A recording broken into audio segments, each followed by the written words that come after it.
Selamat datang di channel kami, jangan lupa like dan subscribe channel di bawah ini.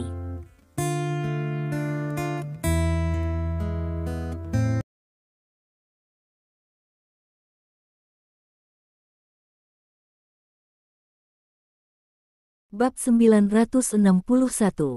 Apa yang muncul di depan Stephen Lin adalah sebuah lukisan. Lukisan itu berbentuk persegi, kira-kira seukuran lukisan cat minyak yang digantung di rumah-rumah orang biasa. Di tengah lukisan ini ada sekumpulan benda kuning seukuran kepalan tangan. Alasan mengapa dia adalah sesuatu adalah karena dari sudut pandang Stephen Lin, dia tidak tahu apa itu. Dia lebih seperti orang yang secara tidak sengaja menjatuhkan selembar kain yang diwarnai dengan cat kuning pada lukisan itu, dan kemudian kain itu ditutupi oleh seseorang mengambilnya meninggalkan jejak kain pada lukisan itu. Itu saja, tidak ada yang lain di seluruh gambar kecuali gumpalan kuning ini. Lukisan ini berasal dari seniman besar kita, Tuan Millsap. Tuan Millsap selalu menjadi seniman paling avant-garde. Karya seninya tidak banyak, dan masing-masing adalah harta karun. Yang ada di tangan saya lukisan ini bahkan lebih langka di antara harta karun. Setelah Tuan Millsap menyelesaikan pembuatan lukisan ini, dia telah menutup penanya. Dia belum menciptakan karya lain sampai kematiannya, tetapi karya ini adalah milik Millsap. Karya dengan rasa avant terkuat garde seni di tangan Tuan. Wesley memperkenalkannya kepada semua orang yang hadir dengan senyuman dan sedikit kebanggaan. Lukisan ini sangat bagus. Lihat keseluruhan strukturnya.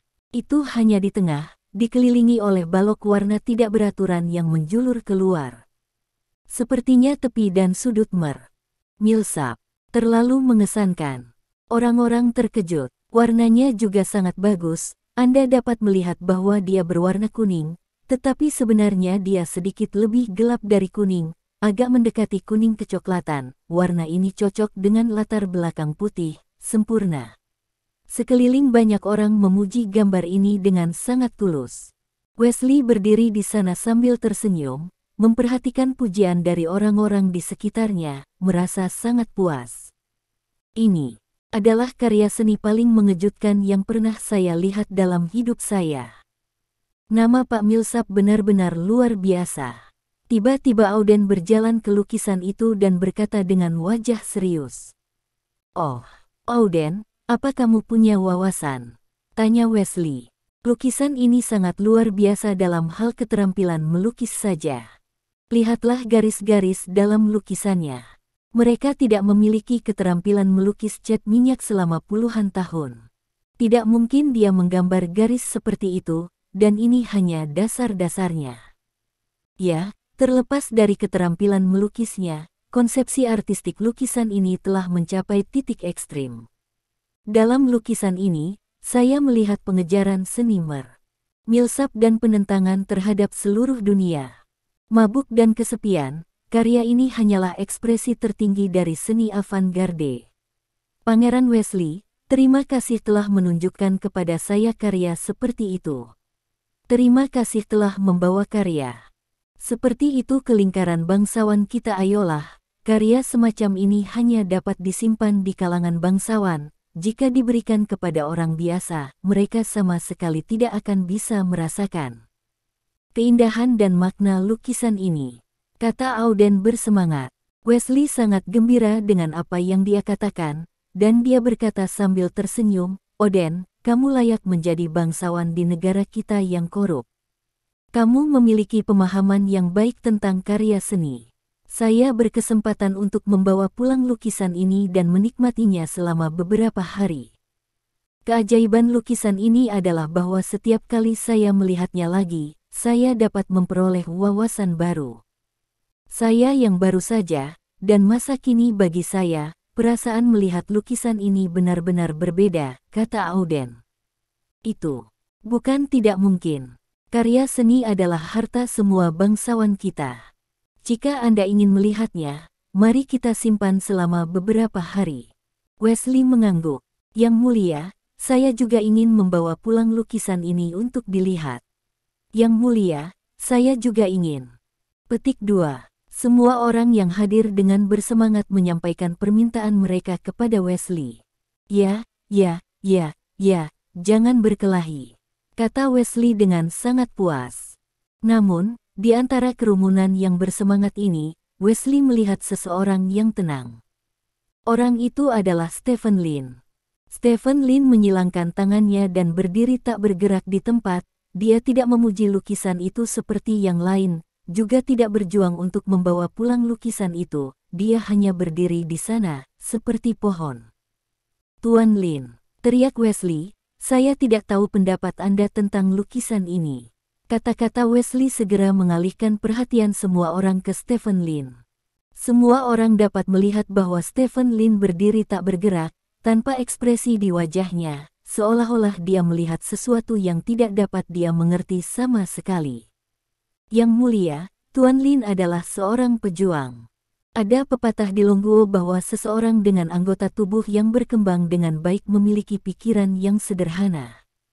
Apakah Anda mengerti? Kata Oden sambil tersenyum. Dia baru saja kalah dari Stephen Lin dalam kompetisi anggur merah, dan sekarang dia harus mendapatkan kembali pusat perhatian di bidang seni, jadi dia menginjak Stephen Lin begitu dia membuka mulutnya. Tuan Lin, tidak bisakah Anda melihat konotasi artistik dari lukisan ini? Wesley bertanya. Stephen Lin menggelengkan kepalanya. Yang mulia, seperti yang saya katakan sebelumnya, Wu Fu, tidak ada cara untuk memahami seni, kata Auden sambil tersenyum. Hei, sepertinya kita bukan orang dari dunia yang sama. Wesley menghela nafas dan menggelengkan kepalanya, sepertinya menyesal. Para bangsawan di sekitarnya juga menggelengkan kepala. Stephen Lin telah meyakinkan mereka tentang anggur merah, tetapi dia tidak menyangka Stephen Lin akan sangat malu jika menyangkut karya seni. Dia tidak dapat melihat konotasi dari karya seni ini. Ini adalah terlalu memalukan bagi bangsawan. Jika seorang bangsawan tidak tahu cara menghargai karya seni, lalu dia disebut bangsawan seperti apa? Natalie tampak sedikit malu, dan dia berkata, Yang mulia, Stephen mungkin tidak dapat memikirkan kata-kata yang baik untuk sementara waktu. Lagi pula, kata-kata semua orang terlalu bagus. Beberapa kata untuk memuji karya seni ini. Mungkinkah Tuan Lin kita tidak pernah bersekolah dan buta huruf? Auden bertanya dengan eksentrik. Banyak orang yang hadir tertawa. Pada saat ini, mereka memiliki rasa superioritas atas Stephen Lin, jadi mereka merasa sangat lucu ketika mendengar apa yang dikatakan Auden. Orang-orang seperti ini, ketika Anda tiba-tiba memiliki rasa superioritas, Anda akan langsung memandang rendah orang yang Anda pandang sebelumnya.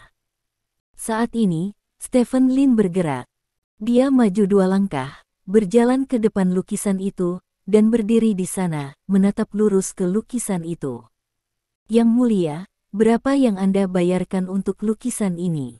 Stephen Lin tiba-tiba bertanya. $800 juta, kata Pangeran Wesley. 80 juta dolar. Setiap orang yang mendengar ini tersentak. Ini harga setinggi langit. Bahkan untuk karya Millsap, harganya agak tinggi. Stephen Lin sedikit terkejut ketika mendengar harganya, dan kemudian mata Stephen Lin memerah sedikit demi sedikit. Orang-orang di sekitar memandang Stephen Lin dengan rasa ingin tahu, tidak tahu apa yang akan dia lakukan. Tuan Lin, jangan hentikan kami untuk mengagumi karya seni, kata Auden. Stephen Lin tidak menjawab, hanya berdiri tegak. Perlahan, air mata muncul di mata Stephen Lin. Air mata hanya mengaburkan mata Stephen Lin pada awalnya, kemudian air mata mengalir dari rongga mata dan mengalir ke pipi Stephen Lin. Adegan ini mengejutkan semua orang di sekitar. Dia benar-benar menangis. Seorang pria super kuat di kerajaan naga benar-benar meneteskan air mata setelah melihat lukisan Millsap. Mengapa demikian? Mungkinkah dia menemukan resonansi dalam lukisan ini? Atau apakah dia mengingat sesuatu? Stephen Lin berdiri di sana, menangis diam-diam, tanpa mengucapkan sepatah kata pun. Pangeran Wesley tercengang, dan dia bertanya, Tuan Lin, mengapa Anda? Stephen Lin mengangkat tangannya untuk menghentikan Wesley, lalu menatap lukisan di depannya dengan penuh kasih, masih diam. Kerumunan yang berisik di sekitar mereka menjadi sedikit lebih tenang saat ini. Semua orang memandang Stephen Lin, melihat Stephen Lin menangis di sana. Mungkinkah dia melihat cerita sedih dari lukisan ini? Tapi kenapa aku tidak melihatnya? Banyak orang memiliki keraguan seperti itu di benak mereka. Waktu berlalu, dan semua orang melihat Stephen Lin menangis di sana. Oden mengerutkan kening, dan tepat ketika dia hendak mengatakan sesuatu, tiba-tiba terdengar tepuk tangan meriah. Retak, retak, retak. Tepuk tangan dimainkan sangat lambat, sekali dan untuk selamanya, berirama. Semua orang mengikuti prestise dan menemukan bahwa orang yang bertepuk tangan adalah seorang wanita cantik dari Longguo yang mengenakan congsam. Si cantik ini sepertinya adalah sekretaris Stephen Lin. Kenapa dia bertepuk tangan? Apakah dia juga melihat misteri dalam lukisan itu? Tapi kenapa aku tidak bisa melihatnya?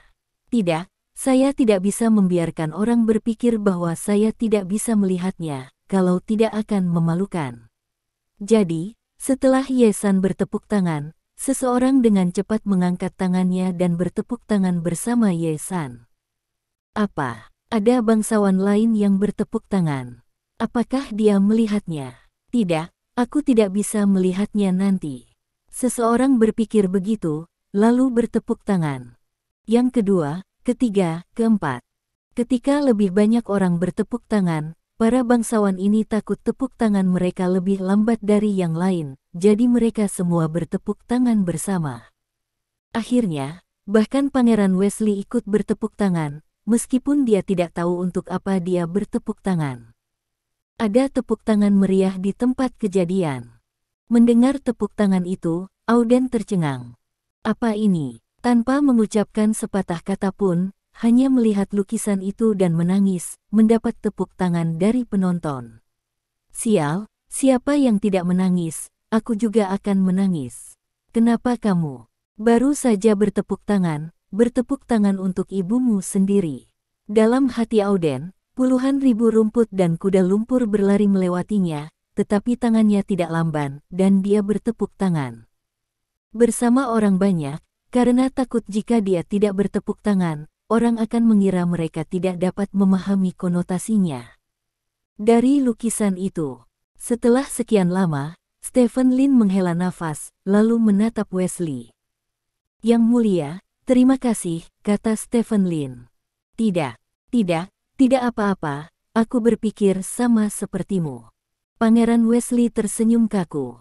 Nah, terima saja dengan tenang, dan tambahkan kalimat yang menurutku sama denganmu, sehingga setidaknya itu bisa memberi orang lain rasa tidak dapat dipahami.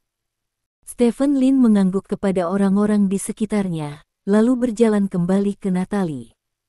Apresiasi seni berakhir dengan sukses pada Stephen Lin. Bab 962. Di pesta malam ini, Stephen Lin mencuri perhatian. Apakah itu mencicipi anggur merah secara buta atau menangis diam-diam di akhir melihat karya seni, itu meninggalkan kesan yang tak terhapuskan pada orang-orang. Setelah hari ini, nama Stephen Lin akan menyebar ke seluruh lingkaran aristokrat negara korup, dan bahkan seluruh lingkaran aristokrat Eropa. Ziming, sejujurnya, saya awalnya memiliki semacam bias dalam persepsi saya tentang Anda, tetapi penampilan Anda malam ini membuka mata saya. Anda bukan orang yang saya bayangkan. Anda sangat baik dan berharga. Pergilah ke Natalie. Pesta, Wesley secara pribadi mengantar Stephen Lin ke pintu, dan meraih tangan Stephen Lin dan berbicara dengan ramah.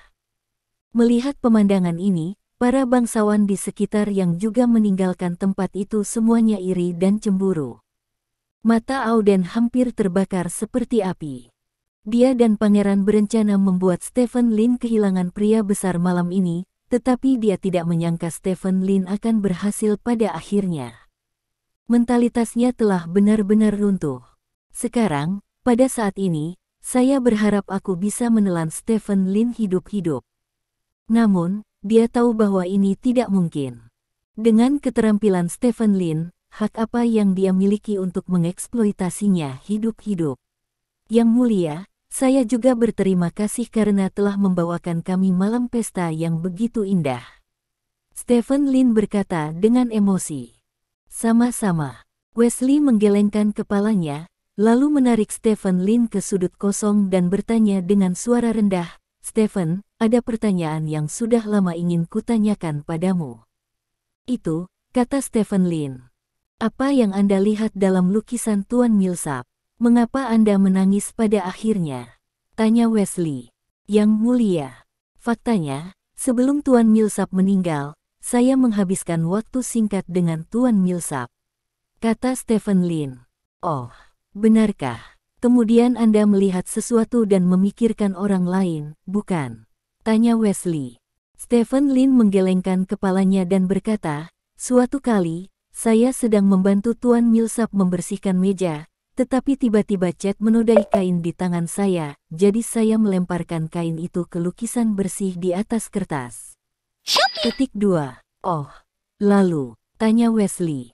"Tuan Millsap mengambil kertas gambar dan memberitahu saya bahwa apa yang disebut seni modern sebenarnya adalah tumpukan kotoran.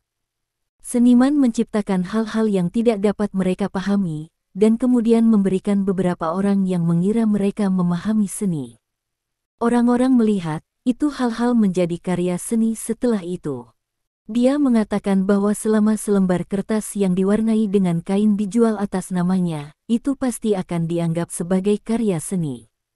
Saat itu, saya tidak percaya bahwa Murnau, saya percaya apa yang dikatakan Tuan Sap," kata Stephen Lin dengan emosi. "Apa? Mungkinkah secarik kertas yang kamu sebutkan yang ternoda kain adalah lukisan di malam hari?" Wesley bertanya dengan heran. "Ya." Stephen Lin mengangguk. Wesley tercengang, dia tidak pernah menyangka bahwa ceritanya akan mengarah ke arah seperti itu. "Apakah kamu punya bukti?" Wesley bertanya. "Saat itu, dia meminta saya untuk menulis inisial L dari nama belakang saya dengan stabilo di sudut kertas. Jika Anda kembali dan mengambil sinar ultraviolet, Anda seharusnya dapat melihat L," kata Stephen Lin. "Kalau begitu aku akan kembali dan melihat-lihat," Wesley berkata, berbalik dan pergi dengan tidak sabar. Stephen Lin tersenyum, berjalan ke arah Natalie dan berkata, "Ayo pergi, ayo kembali." Petik 2. "Apa yang kamu katakan pada Yang Mulia Pangeran?" tanya Natalie. "Tidak ada." Stephen Lin menggelengkan kepalanya. "Lalu apa yang kamu lihat di lukisan itu?" tanya Natalie dengan kata-kata yang sama dengan Pangeran Wesley. "Saya melihat orang tua, masa lalu, gunung dan sungai, alam semesta, dunia prasejarah, dan segala sesuatu di dunia," kata Stephen Lin. "Benarkah?" tanya Natalie tak percaya. "Palsu." Stephen Lin tertawa. "Lalu apa yang kau lihat?" tanya Natalie bersemangat. "Ini adalah cerita yang sangat panjang. Izinkan saya memberitahu Anda perlahan di dalam mobil, masuk ke dalam mobil," kata Stephen Lin. Natalie mengangguk, masuk ke mobil bersama Stephen Lin, dan meninggalkan rumah Wesley. Di sisi lain, Wesley kembali ke rumahnya dan melihat lukisan itu lagi. Dia meminta seseorang untuk membawa lampu ultraviolet, menerangi lingkaran di sekitar tepi lukisan, dan benar saja, dia melihat huruf Inggris L di sudut. Apa yang dia katakan itu benar. Mata Wesley melebar, dan merinding di sekujur tubuhnya. Dia tidak menyangka lukisan ini akan dilukis oleh Stephen Lin, dan dia membuatnya dengan tidak sengaja melemparkan kain ke kertas gambar. Karya seni macam apa ini? Ini hanya sampah. Jika dia mengatakan semua ini sekarang, bukankah wajahku akan hilang? Wesley tiba-tiba memikirkan sesuatu, dan dengan bersemangat berkata pada dirinya sendiri. Lukisan ini dilukis oleh Stephen Lin, tetapi dijual sebagai karya Millsap. Kuncinya adalah Wesley mengira dia melihat banyak hal dari lukisan itu. Semua yang hadir yang memuji lukisan itu akan ditampar, dan saat itu, para bangsawan dari seluruh negara yang korup akan menjadi bahan tertawaan dunia. Dapat dikatakan bahwa Stephen Lin baru saja memiliki kesempatan untuk menggosok wajah bangsawan Eropa di tanah kapan saja. Namun, Stephen Lin tidak melakukan itu. Dia melepaskan cukup banyak kebaikan. Berpikir seperti ini, kasih sayang Pangeran Wesley untuk Stephen Lin melonjak. Dia pernah mengejar Natalie sebelumnya dan sangat menyukai Natalie, jadi ketika Auden mengusulkan untuk menghukum pacar Natalie bersama, dia setuju tanpa ragu. Tak disangka, pada akhirnya ia menuai kebaikan Stephen Lin. Saat itu, ponsel Wesley berdering. Wesley mengeluarkan ponselnya dan melihatnya, hanya untuk mengetahui bahwa itu adalah panggilan Auden. Wesley mengangkat telepon. Yang mulia, malam ini benar-benar kecelakaan. Saya punya rencana yang lebih baik. Pada hari ulang tahun paman saya pasti akan membuat Stephen Lin kehilangan muka, tentu saja. Kata Auden di ujung telepon. Oh, benarkah? Apakah kamu yakin bisa berhasil kali ini? Wesley bertanya. Pasti akan berhasil, aku berencana melakukannya. Auden memberitahu Wesley rencananya di ujung telepon. Itu dia. Lalu apa yang kamu ingin aku lakukan? Wesley bertanya. Yang mulia, Anda harus datang ke tempat kejadian ketika saatnya tiba. Anda adalah orang yang paling terhormat, dan Anda menyaksikan semua ini di tempat. Bahkan jika paman saya tidak ingin berdebat dengan Stephen Lin, karena wajah Anda, dia harus menangani Stephen Lin dengan serius. Tanda seru petik 2, kata Auden. Oh, bisa saja. Kalau begitu aku akan menghadiri pesta ulang tahun Duke Bohemia, jangan khawatir. Kata Wesley. Oke, yang mulia, saya akan mulai bersiap sekarang. Kata Auden, dan menutup telepon. Memegang telepon, Wesley mulai berpikir serius. Sisi lain, dalam perjalanan kembali ke York, Stephen Lin memberitahu Natalie segalanya. Ternyata seperti ini. Natalie memandang Stephen Lin dengan tidak percaya. Dia tidak menyangka bahwa akan menjadi kebetulan bahwa sepotong kain yang dibuang Stephen Lin akan menjadi penjualan akhir $800 juta AS. Karya seni. Sebuah karya seni yang memperlihatkan wajah jelek para bangsawan, kata Natalie menghina. Meskipun dia seorang bangsawan, dia hanya seorang bangsawan yang telah menjadi biksu setengah jalan, jadi dia masih tidak menyukai fenomena tertentu di kalangan bangsawan. Kamu tidak bisa mengatakan itu. Apa yang disebut investasi seni hampir dimonopoli oleh modal sekarang. Seni hanyalah alat pencucian uang. Apakah kamu benar-benar berpikir selembar kertas dapat dijual seharga $800 juta AS dengan sedikit cat? Stephen Lin berkata dengan bercanda. Bertanya. Begitu. Natalie tiba-tiba tersadar. Keduanya bergegas ke kota York dengan mobil, dan tiba di kota York sekitar pukul 2 pagi. Setelah mengucapkan selamat malam satu sama lain sebentar, keduanya kembali ke kamar masing-masing. Kamu tampil bagus hari ini. Stephen Lin menepuk bahu Ye San dan berkata. Itu sebenarnya masalah yang sangat sederhana. Anda secara khusus menjelaskannya. Secara alami, saya tidak dapat melakukan kesalahan apapun. Kata Ye San. Dia memimpin dengan bertepuk tangan ketika Stephen Lin menangis, yang sebenarnya merupakan tugas yang diberikan Stephen Lin kepadanya. Mudah untuk mengatakannya, tetapi waktu dan kecepatan tepuk tangan sangat menantang. Pada saat yang sama, kemampuan aktingmu juga sangat bagus dan patut dipuji. Kamu bisa kembali, kata Stephen Lin. Oke. Selamat malam, Bos Lin. Ye San dengan gembira mengucapkan selamat malam kepada Stephen Lin, lalu kembali ke kamarnya. Tidak ada yang perlu dikatakan sepanjang malam. Keesokan harinya. Saat ini, tinggal 2 hari lagi sebelum hari ulang tahun Ryan Portman, Adipati Bohemia. Suasana seluruh manor juga semakin mencekam, orang-orang sibuk menata manor, sekaligus membeli bahan-bahan yang dibutuhkan untuk perjamuan hari itu dari tempat lain. Bagi orang-orang di manor, pesta ulang tahun ini berbeda dari tahun-tahun sebelumnya, bukan hanya karena tahun ini adalah peringatan 40 tahun suksesi gelar Duke of Redwood, tetapi juga karena itu mungkin merupakan ulang tahun terakhir Duke of Redwood. Ulang tahun. Semua orang tahu bahwa Duke of Redwood sakit parah, dan tubuhnya semakin hari semakin parah. Kemungkinan besar di pesta ulang tahun ini, Duke of Redwood akan mewariskan gelarnya kepada putri satu-satunya, Natalie Potter. Oleh karena itu, semua orang menganggap perjamuan ini sangat serius. Stephen Lin dipanggil oleh pengurus rumah tangga Peyton pagi-pagi sekali. Tuan akan pergi ke pasar di kota terdekat untuk memetik bumbu untuk pesta ulang tahun, dan dia berharap Anda bisa menemaninya, kata Peyton. Rempah-rempah. Tuan Duke masih perlu membeli rempah-rempah sendiri. Stephen Lin bertanya dengan heran. Tuan hanya ingin keluar dan berjalan lebih banyak, tubuhnya semakin memburuk dari hari ke hari, kata Peyton dengan sedih. Aku mengerti. Stephen Lin mengangguk, lalu mengenakan pakaian bersih, meninggalkan Yesan di Manor, meninggalkan Manor bersama Ryan Portman sendirian, dan pergi ke pasar kota terdekat. Terlihat kondisi mental Ryan Portman tidak terlalu baik. Setelah masuk ke dalam mobil, dia hampir tidak berbicara dan hanya tidur di sana. Setelah berkendara selama 10 menit, mobil sampai di luar pasar. Stephen Lin keluar dari mobil terlebih dahulu, lalu membantu Ryan Portman keluar dari mobil bersama. Setelah turun dari mobil, semangat Ryan Portman sepertinya langsung pulih. Dia ditopang oleh Stephen Lin. Sambil bersandar pada kruk, dia berjalan perlahan menuju pasar. Bab 963. Matahari tepat.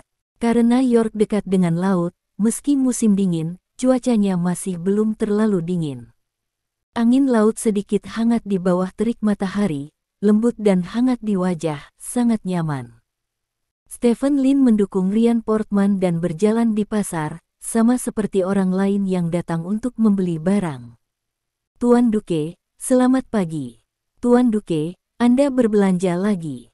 Tuan Duke, saya mendengar bahwa ulang tahun Anda akan datang, saya ucapkan selamat ulang tahun. Banyak penjual dan pelanggan di pasar melihat Ryan Potter Afterman, dia akan mengambil inisiatif untuk menyapa Ryan Portman. Ryan Portman tidak membalas salam itu satu persatu, paling-paling dia hanya mengangguk sedikit untuk menunjukkan bahwa dia mendengarnya.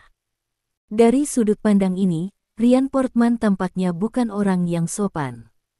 Namun, orang-orang di pasar menyapanya tanpa henti, dan Stephen Lin tahu bahwa orang-orang ini menyapa Ryan Portman dari lubuk hati mereka. Tahukah kamu ada berapa jenis merica?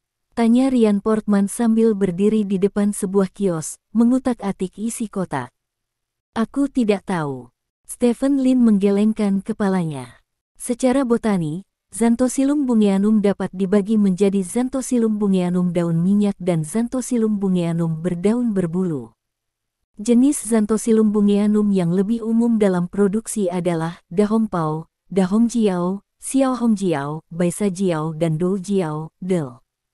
Xanthosilum bungeanum milik Rutaceae, Xanthosilum gugur pohon kecil, tinggi hingga 7 meter, dengan anak daun berseberangan, bulat telur, elips, dan lancet tipis, dengan gigi retak halus di tepi daun, dan bercak berminyak di antara gigi.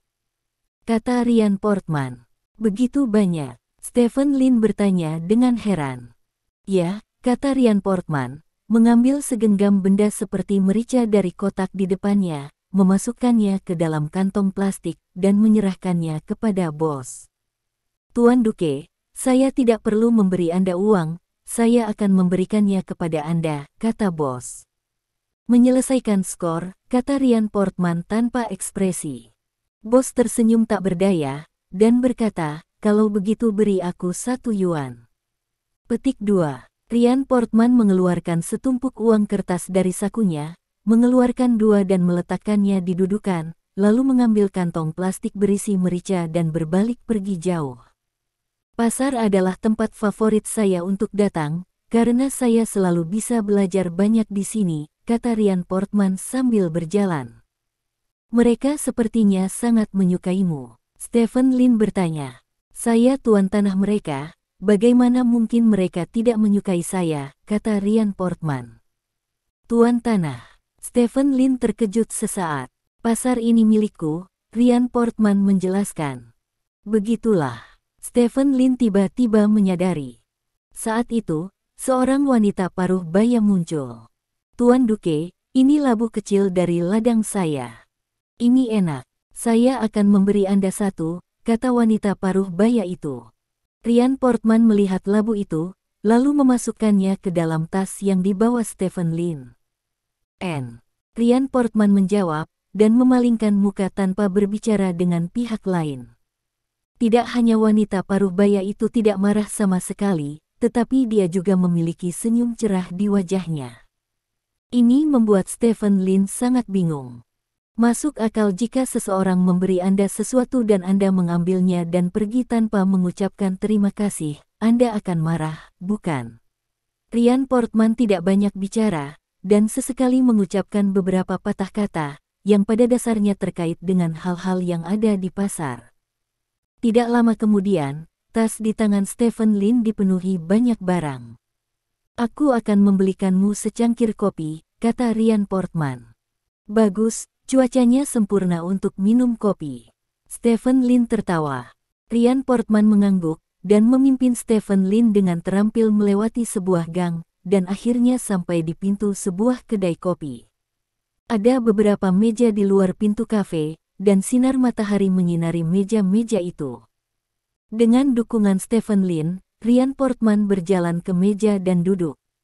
Kopi hitam di sini adalah yang terbaik, masuk dan pesanlah 2 cangkir kopi hitam, tanpa gula dan tanpa susu, kata Ryan Portman. Stephen Lin mengangguk, membuka pintu kedai kopi dan masuk. Di dalam pintu, seorang pemuda dengan terampil membuat kopi. Hai, Tuan.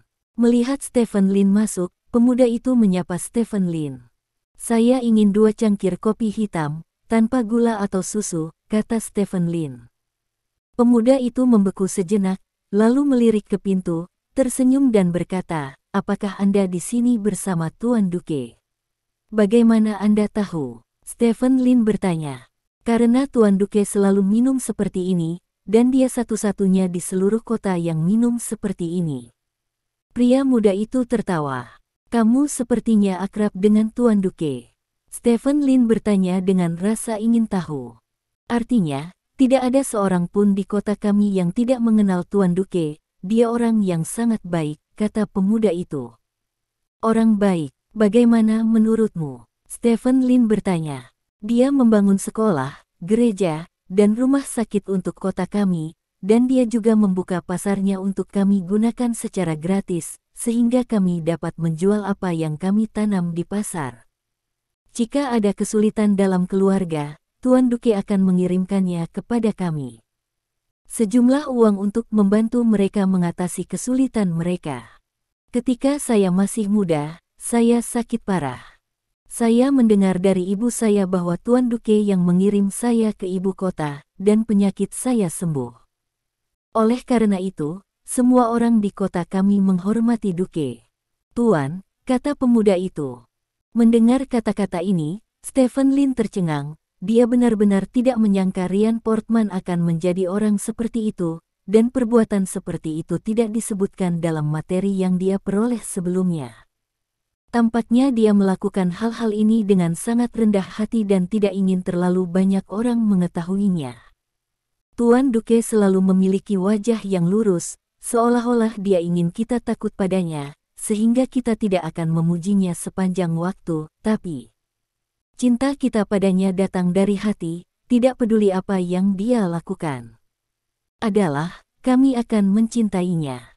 Pria muda itu melanjutkan. Stephen Lin berbalik untuk melihat ke pintu. Ryan Portman sedang duduk di sana dengan mata sedikit terpejam dan cerutu yang dia dapatkan dari suatu tempat di mulutnya. Dia tampak seperti seorang bangsawan yang malas menikmati matahari. Saya akan mengantarkan kopi hitamnya untuk Anda nanti, Anda tidak perlu menunggu di sini, kata pemuda itu. Berapa? Stephen Lin bertanya. Tidak lagi. Pria muda itu menggelengkan kepalanya.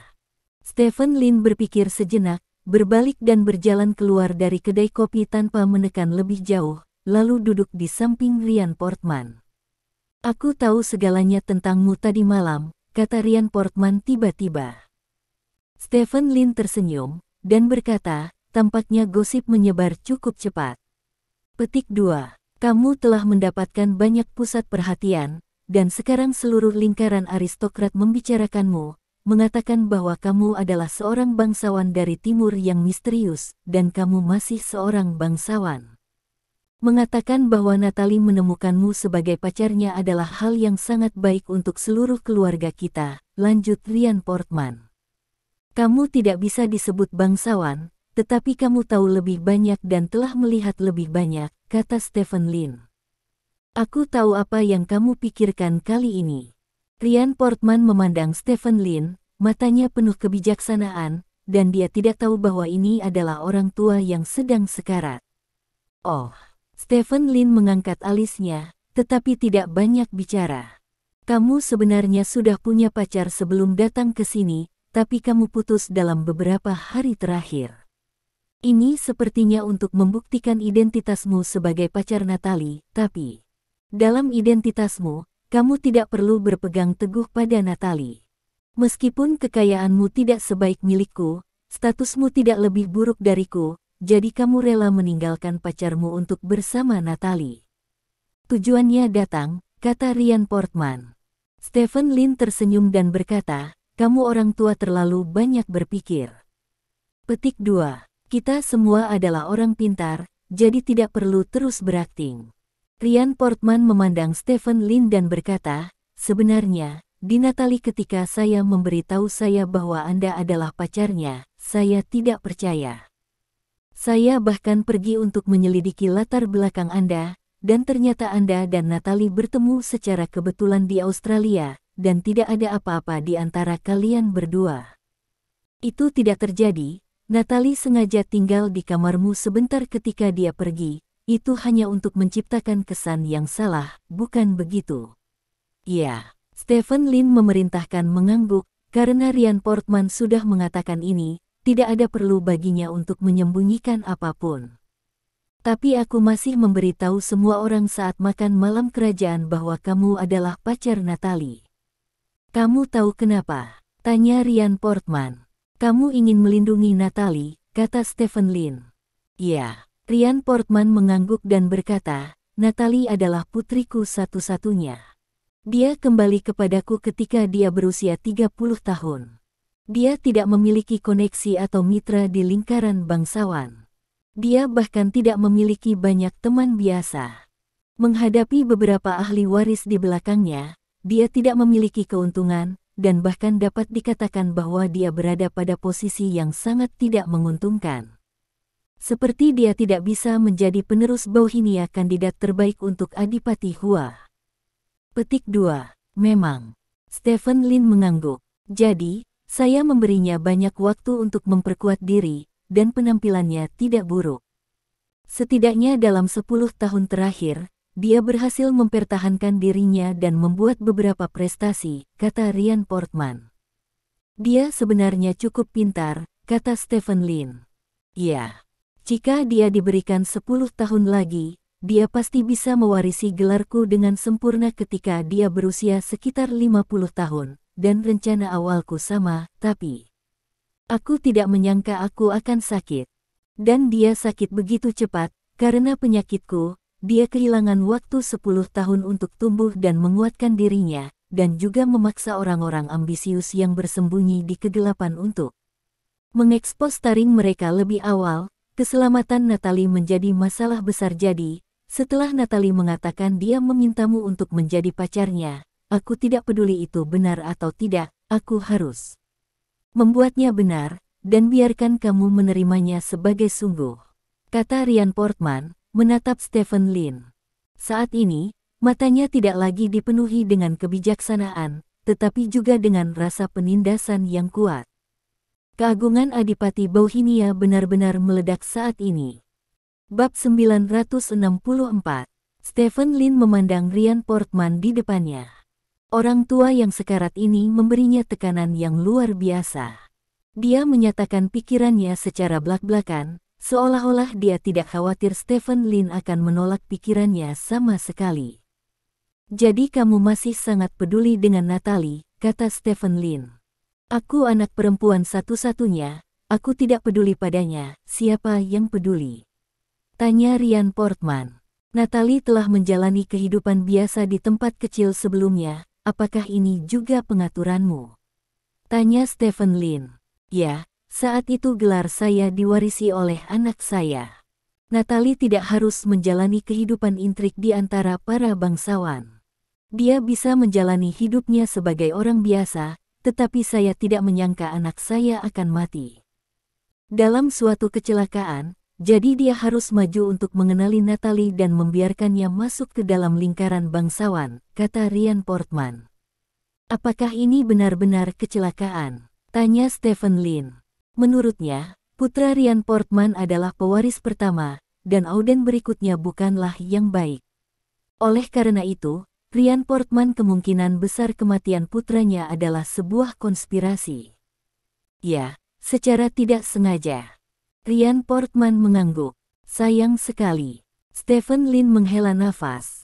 Meskipun banyak kecelakaan yang tak terhindarkan, masih banyak hal yang murni kecelakaan. Stephen Lin, kamu dan aku adalah orang pintar, jadi mari kita bicara secara terbuka, apa yang kamu inginkan dari Natalie? Apakah itu kekayaanku, atau yang lainnya? Tanya Ryan Portman. Meskipun saya sengaja mendekati Natalie, tapi selama periode kontak, saya masih sangat menyukai Natalie, kata Stephen Lin. Kamu juga mengatakan bahwa kamu mendekati Natalie dengan suatu tujuan, jadi apa tujuanmu? Tanya Ryan Portman. Aku ingin menjadi orang paling top di dunia ini, tapi jika hanya berdasarkan statusku saat ini sebagai kepala keluarga Lin, masalah ini sangat sulit. Jadi aku harus punya pedal, dan Natalie adalah milikku. Pedal, dia begitu saya mewarisi gelar Anda, maka sebagai pacarnya, status saya secara alami akan meningkat, dan pada saat yang sama saya bisa mendapatkan persetujuan dari Anda orang Barat. Saya telah mencapai prestasi yang cukup di Timur. Jika saya mendapat persetujuan dari Anda orang Barat, maka sumber daya saya di Timur dan Barat dapat diintegrasikan dan dimanfaatkan, yang akan sangat meningkatkan visi masa depan saya. Stephen Lin berkata dengan serius. Kamu juga orang yang ambisius, kata Ryan Portman. Siapa di dunia ini yang tidak memiliki ambisi? Bahkan kucing yang paling jinak pun memiliki ambisinya sendiri. Aku hanya ingin membuat diriku lebih kuat, itu saja. Tentu saja, Natalie adalah wanita cantik, ini juga membuatku sangat puas, jadi menjadi dengan Natalie adalah hal yang sangat baik, kata Stephen Lin sambil tersenyum. Ryan Portman memandang Stephen Lin, matanya sedikit berkedip, seolah dia menilai kebenaran dari apa yang dikatakan Stephen Lin. Sebenarnya Pak Duke, Anda juga harus bisa melihat bahwa Natalie dan saya saling memanfaatkan, bukan hanya saya yang memanfaatkannya. Dengan pacar seperti saya, setidaknya mereka yang ingin menyentuhnya akan lebih memikirkan konsekuensinya. Lagi pula, tidak semua orang bisa menghentikan pria kuat seperti saya, dan hanya hubungan yang saling menguntungkan yang paling stabil, jauh lebih stabil daripada yang disebut cinta, kata Stephen Lin sambil tersenyum. Mendengar kata-kata Stephen Lin, Ryan Portman tersenyum. Kamu benar, kamu dan Natalie saling memanfaatkan, dan hubungan seperti ini jauh lebih kuat daripada hubungan cinta yang sederhana. Selamat, Stephen Lin, kamu telah berhasil meyakinkanku, kata Ryan Portman. Apakah kamu menyetujui hubunganku dengannya? Stephen Lin bertanya. Tentu saja. Ryan Portman mengangguk dan berkata, saya sangat setuju. Petik 2. Kalau begitu saya ingin berterima kasih. Stephen Lin tersenyum. Saat ini, staf kedai kopi membawakan kopi dan meletakkannya di depan mereka berdua. Tuan Duke, halo, saya harap tubuh Anda dapat pulih secepat mungkin, kata karyawan itu sambil tersenyum. Ryan Portman mengangguk dan menyeruput kopi tanpa berkata apa-apa. Stephen Lin juga menyesap kopi bersama, dan menemukan bahwa kopi hitam itu tidak cocok untuknya. Bahan ini pahit dan astringen tanpa tambahan gula atau susu, dan saya tidak tahu bagaimana Ryan Portman merasakan keindahan di dalamnya. Setelah minum secangkir kopi, Stephen Lin membantu Ryan Portman bangkit dari kursinya, dan keduanya meninggalkan kedai kopi bersama. Saya akan mengumumkan pertunangan Anda di pesta ulang tahun saya, dan setelah itu saya akan menyerahkan gelar saya kepada Natalie, kata Ryan Portman sambil berjalan. Murid Stephen Lin menyusut sedikit, dan kemudian dia berkata sambil tersenyum, saya tidak keberatan, tapi saya khawatir Natalie belum siap menerima saya. Petik 2. Ini hanya pernikahan, dia akan setuju, kata Ryan Portman. Ini hanya pernikahan. Stephen Lin terhibur dengan kalimat ini, yang benar-benar mencerminkan apa yang disebut pernikahan politik. Ketika dua orang bersama, mereka bisa menikah jika mereka bisa menggunakan satu sama lain. Itu tidak ada hubungannya dengan cinta.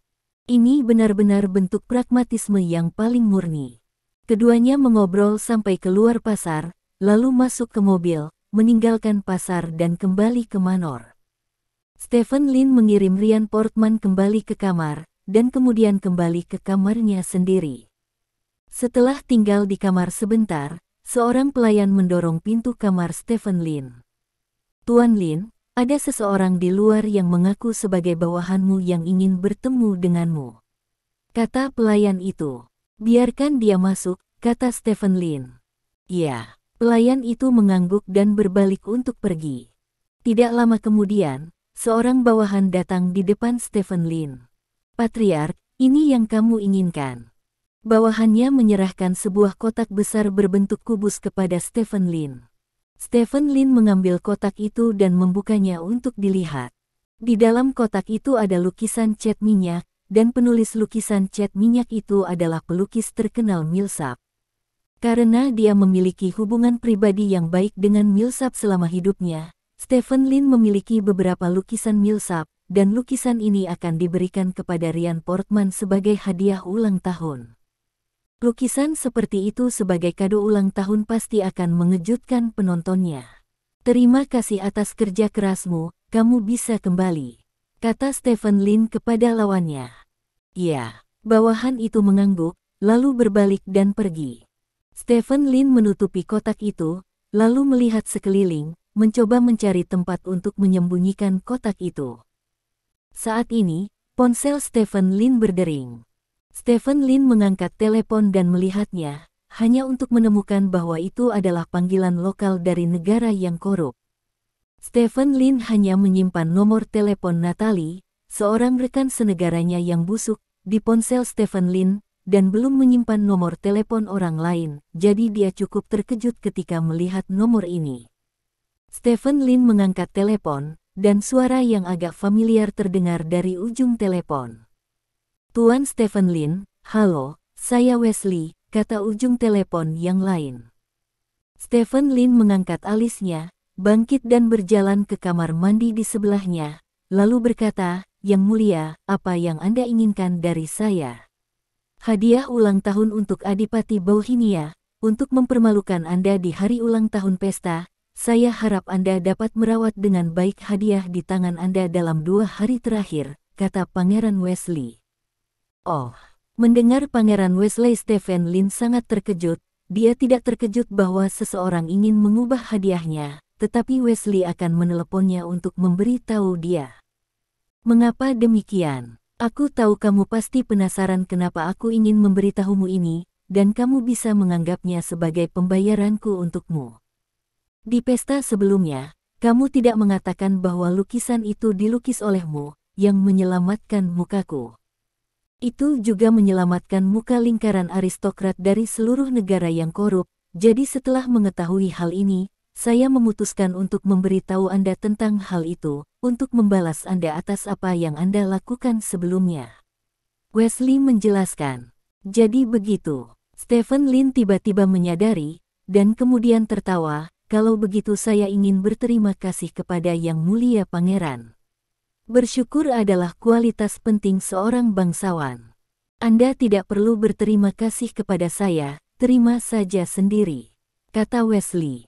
Lalu siapa yang ingin menukar hadiahku? Stephen Lin bertanya. Maafkan aku karena tidak bisa memberitahumu. Lagi pula, aku sudah mengkhianati temanku sekali, dan aku tidak bisa mengkhianatinya untuk kedua kalinya. Nah, hanya itu yang ingin kukatakan. Sampai jumpa lusa besok. Wesley menutup telepon setelah selesai berbicara. Stephen Lin meletakkan teleponnya, dan kemudian tidak bisa menahan tawa. Tidak perlu memikirkannya, dia tahu bahwa orang yang ingin menukar hadiahnya pasti Auden, karena terlihat dari pihak sebelumnya bahwa Auden bekerja sama dengan sang pangeran. Di pesta sebelumnya, Stephen Lin tidak mengungkapkan lukisan itu agar tidak menyinggung begitu banyak bangsawan di negara yang korup. Dia tidak menyangka akan mendapatkan persahabatan dengan Pangeran Wesley karena hal itu, yang di luar dugaannya. Stephen Lin keluar dari kamar mandi, datang ke ruang tamu, mengambil kotak di atas meja, dan meninggalkan kamarnya. Beberapa jam kemudian, Stephen Lin kembali ke kamarnya. Kali ini, Stephen Lin memegang dua kotak identik di tangannya. Dia meletakkan kotak itu di atas meja, lalu membuka kotak itu dan melihatnya. Di dalam dua kotak yang identik, sebenarnya ada dua lukisan yang identik. Tidak buruk, Stephen Lin melihat kedua lukisan itu, dan menemukan bahwa kedua lukisan itu persis sama. Namun, harga kedua lukisan ini sangat berbeda, yang satu tidak ternilai harganya, dan yang lainnya disalin oleh seorang pelukis yang ditemukan sementara, dan Stephen Lin menelan biaya lebih dari 100 yuan. Stephen Lin menyingkirkan kedua lukisan itu, lalu menelepon Natalie. "Aku mengambil hadiah untuk ayahmu, datang ke kamarku dan lihatlah," kata Stephen Lin. Natalie langsung setuju, dan tidak lama kemudian, Natalie datang ke kamar Stephen Lin. Bab 965. Barang bagus apa yang kamu beli untuk ayahku? Natalie bertanya dengan rasa ingin tahu. "Lihat ini." Stephen Lin menyerahkan kotak itu kepada Natalie. Natalie membuka kotak itu dan menemukan sebuah lukisan cat minyak di dalam kotak itu. "Apakah ini karya Master Millsap?" tanya Natalie heran setelah melirik lukisan itu. "Ya," Stephen Lin berkata sambil tersenyum, "aku butuh banyak usaha untuk mendapatkan lukisan ini. Aku tahu ayahmu menyukai seni semacam ini, jadi aku berpikir untuk memberinya lukisan Millsap sebagai hadiah ulang tahun. Dia seharusnya menyukainya." Petik 2. Ayahku pasti menyukainya. Sejujurnya, Millsap adalah pelukis yang sangat terkenal di kalangan bangsawan. Karena jumlah karyanya yang relatif sedikit, siapapun yang dapat memiliki karyanya adalah hal yang sangat penting. Sesuatu yang bisa dibanggakan, seperti kemarin, Yang Mulia memiliki begitu banyak karya seni di tangannya, tetapi lukisan Tuan Millsap adalah satu-satunya yang cukup untuk menunjukkan nilai lukisan Tuan Millsap. Kata Natalie dengan serius. "Itu bagus. Kalau begitu aku akan menyembunyikan lukisan itu dulu. Omong-omong, apakah kamu punya brankas?" "Sepertinya aku tidak punya di sini," kata Stephen Lin. "Aku punya brankas, berikan lukisan itu padaku, aku akan menaruhnya di brankas di kamarku," kata Natalie. "Oke." Stephen Lin mengangguk dan menyerahkan kotak itu kepada Natalie. Natalie kemudian membawa lukisan itu kembali ke kamarnya bersama dengan kotaknya dan menyimpannya di brankasnya. Setelah itu, Stephen Lin datang ke pintu kamar Natalie dan berkata kepada Natalie, "Sayang, ayo jalan-jalan, bagaimana?" Petik 2. Dia mengatakan kepada saya lebih dari sekali bahwa dia ingin mengambil gambar di manor Anda, sehingga saya dapat mempostingnya di momen untuk pamer. Hei, anak muda menyukai kemunafikan semacam ini. Untuk memenuhi tuntutan kecil orang lain, jadi mari kita bawa dia keluar bersama.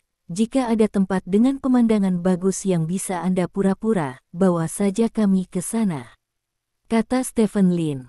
"Baik." Natalie mengangguk, dan kemudian, Stephen Lin membawa Natalie ke pintu kamar Ye-san, memanggil Ye-san keluar, dan ketiganya meninggalkan kediaman bersama, dipimpin oleh Natalie pergi ke suatu tempat dengan pemandangan yang bagus. Tidak lama setelah mereka bertiga pergi, seorang pelayan masuk ke kamar Natalie sambil mendorong gerobak kecil. Sepertinya dia akan membersihkan kamar Natalie, tapi setelah orang ini masuk ke kamar Natalie, dia menutup pintu kamar Natalie, dan berjalan ke pintu brankas dengan cara yang familiar. Location. Brankas dikunci, Tetapi pelayan itu tidak dapat membantu. Dia mengeluarkan beberapa alat yang sangat profesional dari troli, dan kemudian mulai memecahkan brankas. Tidak lama kemudian, brankas berhasil dibuka. Pelayan mengeluarkan hadiah yang diberikan Stephen Lin kepada ayahnya yang baru saja dimasukkan Natalie. Setelah itu, pelayan menutup brankas, meletakkan hadiah di troli untuk menutupinya, dan mendorong troli keluar dari kamar Natalie. Kamar. Lebih dari 1 jam kemudian, pelayan itu datang lagi ke kamar Natalie. Dia membuka brankas Natalie seperti sebelumnya, dan meletakkan kotak yang telah diambilnya sebelumnya. Setelah membereskan semuanya, dia meninggalkan kamar Natalie. Di malam hari, Stephen Lin dan yang lainnya menyelesaikan tamasya setengah hari dan pemotretan dan kembali ke kediaman mereka. Ye-san bukanlah seseorang yang suka pamer, tetapi dia dipaksa untuk mengambil foto sepanjang sore, dan pada saat yang sama memposting beberapa kali di momen, sepenuhnya menunjukkan sisi sia-sianya. Waktunya datang ke hari berikutnya dalam sekejap mata. Hari ini adalah hari ulang tahun Ryan Portman, Adipati Bauhinia. Sebagai bangsawan ketiga di seluruh negara yang korup, hari ulang tahun Adipati Bauhinia Ryan Portman telah menarik banyak perhatian, dan karena ada rumor bahwa Adipati Bauhinia berniat mengumumkan keputusan besar pada jamuan makan malam ulang tahun, maka perhatian ini menjadi perhatian Ryan Portman. Pesta ulang tahun jauh lebih ramai dari biasanya. Beberapa orang berspekulasi bahwa keputusan penting Ryan Portman adalah menyerahkan posisi Adipati Bauhinia kepada Natalie, dan beberapa orang berspekulasi bahwa itu mungkin terkait dengan pernikahan Natalie. Either way, makan malam ulang tahun ini ditakdirkan untuk menjadi acara yang sangat besar. Stephen Lin bangun pagi-pagi sebelum fajar, dan kemudian sekelompok besar penata rias dan penata kostum mendekati kamar Stephen Lin. Sebelumnya, Stephen Lin masih bisa mengenakan pakaian Tang dari Kerajaan Naga, tetapi pada hari yang penting seperti hari ini, Ryan Portman secara khusus meminta Stephen Lin untuk hanya mengenakan kostum aristokrat mereka. Tidak mungkin, Stephen Lin hanya bisa menerima takdirnya. Setelah menghabiskan lebih dari 1 jam, Stephen Lin akhirnya mengenakan 1 set lengkap pakaian aristokrat. Stoking putih, sepatu kulit lancip, gaun abad pertengahan, plus wig keriting, dan wajah yang sangat putih. Melihat dirinya di cermin, Stephen Lin menarik napas dalam-dalam dan diam-diam berkata pada dirinya sendiri bahwa semua upaya itu sepadan. Sejujurnya, Stephen Lin tidak berpikir ada perbedaan antara pakaian timur dan barat, karena latar belakang budaya dari tempat yang berbeda-berbeda, jadi Anda tidak dapat mengatakan bahwa pakaian Tang dan Hanfu lebih baik daripada pakaian pengadilan orang lain. Dan Anda tidak bisa mengatakan bahwa gaun pengadilan lebih baik dari gaun pengadilan orang lain. Itu lebih mulia daripada Tang Suit dan Hanfu. Dia hanya bisa mengatakan bahwa estetikanya belum mencapai level yang sama dengan orang-orang di sini, jadi dia terlihat sangat canggung pada dirinya sendiri sekarang. Tuan Stephen, Nona sudah lama menunggumu. Seorang pelayan berdiri di pintu dan mengingatkan. Begitu, Stephen Lin mengangguk, lalu berbalik dan berjalan keluar dari kamarnya menuju ruang tamu. Banyak orang datang ke ruang tamu, dan semuanya adalah kerabat Adipati Bauhinia. Di sini, di negara korup, kerabat datang lebih awal dari tamu biasa, karena bagaimanapun juga mereka memiliki hubungan darah. Ryan Portman sedang duduk di sofa, dikelilingi banyak kerabat, dan semua orang mengobrol dengannya. Namun, kondisi Ryan Portman tidak terlalu baik, duduk di sana sedikit menyipitkan matanya, dengan masker pernapasan di wajahnya. Stephen. Natalie melihat Stephen Lin muncul, dan bergegas ke Stephen Lin. Stephen Lin melirik Natalie dan tertegun.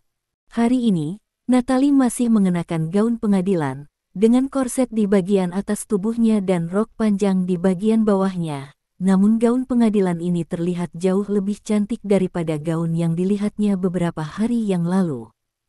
Tubuhnya berwarna hitam, ditutupi dengan pola renda, dan dada Natalie terbuka di luar, karena korset menekan daging ke atas, sehingga payudara Natalie terlihat montok secara tidak normal. Kaukasia kulit seputih salju yang unik seperti susu, membuat orang ingin menjilat. Dia, kamu datang sedikit terlambat, semua orang baru saja membicarakanmu, kata Natalie. Apa yang kamu bicarakan? Stephen Lin bertanya. Bibi Avril berkata bahwa dia mendengar namamu ketika dia bepergian di negara naga. Kamu adalah orang yang sangat kuat di negara naga.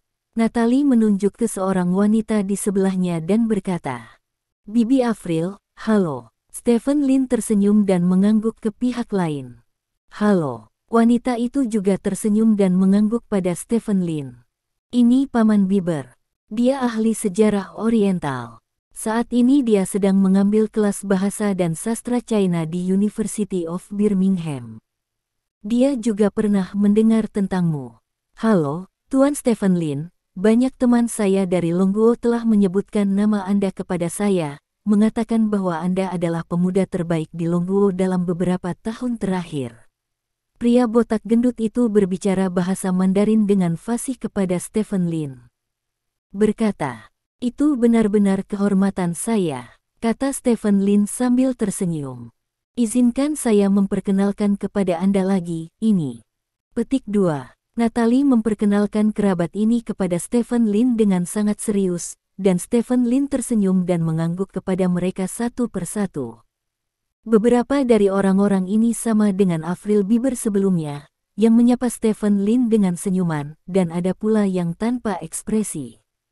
Saudaraku, aku masih berpikir Natalie tidak pantas bersama seseorang dari kerajaan naga. Kita para bangsawan harus mencari bangsawan sebagai mitra. Petik 2. Saat Stephen Lin menyapa orang-orang di sekitarnya, seorang wanita tua kurus berkata. Nama wanita itu adalah Scarlett Portman, dan dia adalah saudara perempuan Ryan Portman, Bibi Natalie, dan Ibu Auden. Begitu dia membuka mulutnya, orang-orang berapi-api yang sedang mengobrol tiba-tiba terdiam. Bibi, kamu baru saja mendengar apa yang dikatakan semua orang. Stephen juga termasuk kelas yang kuat di kerajaan naga, dan statusnya sama seperti ayahnya di kerajaan reruntuhan. Kata Natalie, apakah bisa sama? Di kerajaan naga, dia memang seorang bangsawan, tetapi bangsawan itu berbeda dengan bangsawan. Bangsawan kita memiliki warisan 1000 tahun.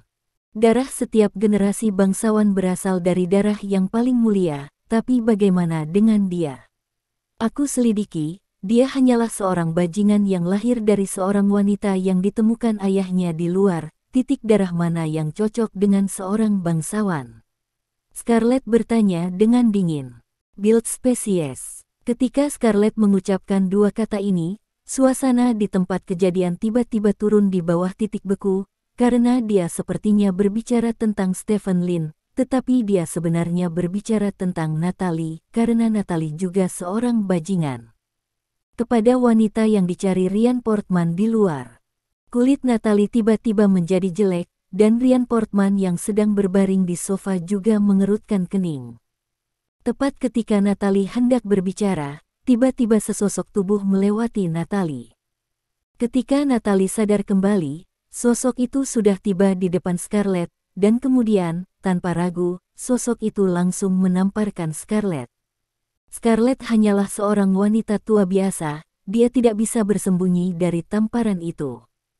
Dengan sebuah tamparan, Scarlett terkena tamparan itu, dan dia terhuyung-huyung beberapa langkah ke samping.